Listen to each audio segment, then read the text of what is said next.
السلام علیکم۔ تصور شیخ کیوں ضروری ہے؟ تصور شیخ صرف کسی شخصیت کو یاد کرنے کا نام نہیں، بلکہ ایک باطنی راز ہے جس میں سالک خود کو مٹا کر اس نور سے جڑتا ہے جو اس کے مرشد کے وسیلے سے اسے عطا ہو رہا ہے۔ یہ دراصل نفی نفس کا عمل ہے۔ تصور شیخ میں رہنے کا مطلب یہ ہے کہ آپ اس ہستی کے حال، ان کی نورانی فریکوینسی سے ٹیون ہو جاتے ہیں۔ آپ اپنی ذات کو ایک طرف رکھ کر اس نور میں ڈھل جاتے ہیں۔ جب خود کی نفی ہو جاتی ہے تو پھر کوئی حملہ آور کیسے ہوگا؟ جب میں ہی نہیں تو پھر مجھے نقصان کون دے سکتا ہے؟ مرشد کیوں؟ کیونکہ مرشد دنیا کی فریکوینسی سے اوپر اٹھ چکے ہوتے ہیں۔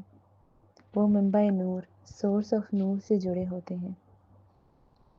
وہ سالک کا سایہ نہیں، آئینہ ہوتے ہیں جس میں سالک کو اپنا اصل نظر آتا ہے۔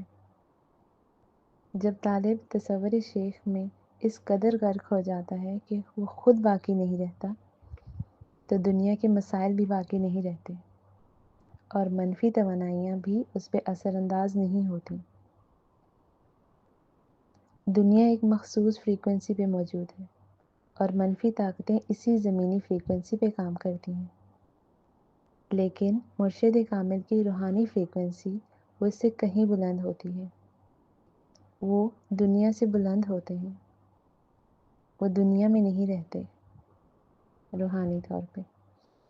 تو جب سالک تصور میں رہ کر خود کو بلند کر لیتا ہے تو وہ نیچے کی سطح پہ کام کرنے والی منفی لہروں سے محفوظ ہو جاتا ہے۔ آسان لفظوں میں تصور شیخ تصور نور ہے، اور جب دل نور میں غرق ہو جائے تو نہ خوف باقی رہتا ہے نہ غم۔ جب آپ ہی نہیں رہتے تو بس اللہ ہی رہتے ہیں، اور یہی روحانیت کی معراج ہے۔